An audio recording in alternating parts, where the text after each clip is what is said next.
Are you fed up with your financial situation? Kinikita mo na ba ang income na ninanais mo? Nasubukan mo na bang gawin ang lahat but still feel that nothing seems to go your way?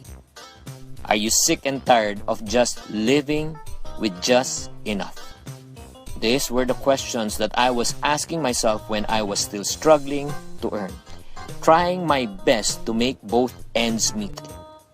Dear friends, hi, my name is Chinkitan, also known as Mr. Chink Positive, your wealth and life coach. I'm the author of 8 books, Till Death Do Us Part, For Richer and For Poorer, and many more. This may come as a shock to some of you na ako mismo ay nahihirapan din kumita ng pera nung ako ay nag-uumpisa. And this is what I've discovered over my 35 years of selling and being in business. Hard work and patience are not only the prerequisite to achieve success. For you to better understand, matanong nga kita, masipag ba ang mga karpintero at kargador? Yes. Matyaga ba sila? Yes. Ang tanong, maginawa ba ang buhay nila? Your answer is as good as mine. Dahil hindi lang sipag at tiyaga ang magdadala sa atin sa ginhawa, kung hindi dapat meron din tayong kaalaman. Acquiring the right knowledge is an integral part of success. Nangarap din akong minsan na maging matagumpay at yumaman. I was working so hard and started my career in sales at a young age of 12. May nagbigay sa akin ng advice na just work hard and be patient and wait for your time will come. I don't intend to exaggerate, pero sa totoo lang, ang gabi ginagawa kong araw at ang araw ginagawa kong gabi. Kung magiging successful lang ako working 25 hours a day, I will do it. I work hard, really hard, pero kahit anong kayod ko, money seemed to be very evasive. I was running after money, but it seems like that money is running away from me.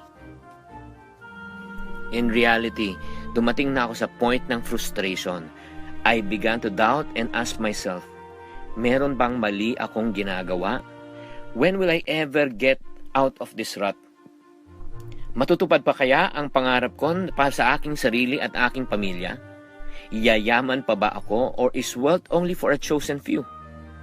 Do I have what it takes for me to really make it big? I was in a desperate situation. Pagod na ako at nawawala na rin ako ng pag-asa. I was about to give up.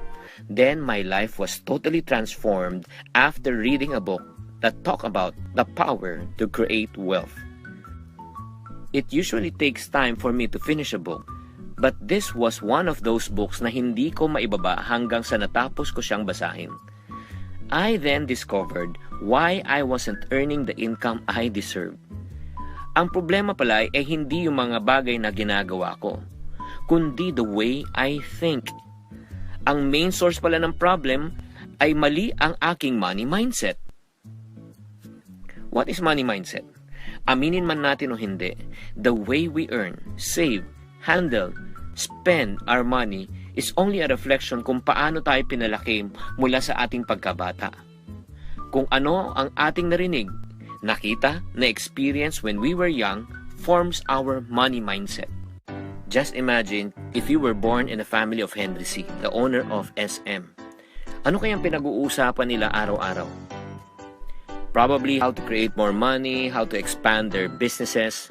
For that family to earn money, is it easy or hard? Definitely, it's much more easier. For that family to earn millions, normal or abnormal? Definitely, it's an everyday thing. Normal siya. What if you were born in a poor family? Ano naman kayang pinag-uusapan pag ikaw ay pinanganak sa isang pamilyang mahirap? Ang goal naman is to what? Survive. For that family to earn money, is it easy or hard? Definitely, it's harder. For them to earn millions, normal or abnormal? Definitely abnormal. Shinky, are you saying kung ako ay pinanganak na mahirap, mamamatay ako mahirap? I beg to disagree. I've witnessed a lot of people who used to be poor before but right now they're very rich. But admit it or not, ang laki ng epektong na nangkaraan sa pangkasalukuyan. So my question is your money mindset programmed to think poorly or richly? To think in abundance or scarcity? To think in fear or in faith? It does not matter how hard you work today. If hindi magbabago ang money mindset, wala ding mangyayari. Believe me, been there, done that. Because everything that happens on the outside is only a manifestation of what's happening in the inside. Everything that happens to the exterior must first happen in the interior. Kung ayaw mo ng output mo, you don't change your output, but you better change your what? Input. If you want to succeed, seriously succeed, you need to reprogram your money mindset.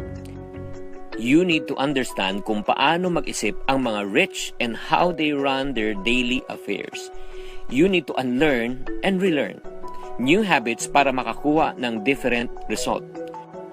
You need to change how you create, handle, and spend your money. Matapos kong ma-realize ang mga bagay na ito, nagsimula akong i-apply ang proven and tested methods of creating and growing wealth. My financial life dramatically changed. It helped me produce immediate results na gusto kong ma-achieve. Only after a few weeks of applying these principles, I was able to create a breakthrough income.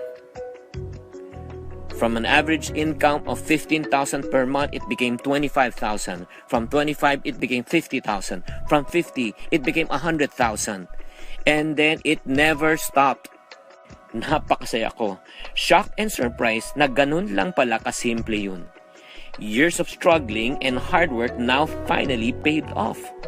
Para siyang kandado na nabuksan ng isang mahiwagang susi. This is what I personally noticed. As my belief system started to increase into a new level of confidence, nagsimula ding tumaas ang income ko. On my first year, I was able to transform my annual income to 6 months of work. On the second year, I was able to transform my annual income to 3 months worth of work. How about my present income? Ito lang ang masasabi ko. The more I practice the principles, the easier it got. Pero kung hindi ka pa rin convinced, read further. Allow me to convince you in just a few seconds that you have the potential to become rich. Samahan mo lang ako at sagutin ang simpleng mathematical questions na ito. What is 2 times 2? 4. 4 times 2? 8. 8 times 2? 16. You might be saying, Chinky, that is too simple. Kahit grade 1 student, kayang-kayang sagutin ito. That is my point. It does not matter if you are young or old, poor or rich, finish your schooling or not, as long as alam mo ang sistema ng multiplication, you can get the same answer and result. Ngayon, isipin mo itong mabuti. Kung alam mo ang sistema ng mga mayayaman at susundin ang sistemang yon, will you get the same answer or result? The answer will be definitely a big yes. Noong natutunan ko at na-apply ko ngayon ang mga winning principles, it completely transformed my financial life. Yung dating hirap na kumita ngayon, guminhawa na ang buhay. Yung dating hindi maka-order ng maayos sa restaurant ay nakakain na ng maayos. Yung dating nabubuhay sa financial stress, ngayon may financial peace na. Yung dati kong kinikita sa loob ng isang buwan ay kaya palang kitain sa isang araw. Pwede pala yun at hindi imposible. At kung gusto mong matutunan kung ano ang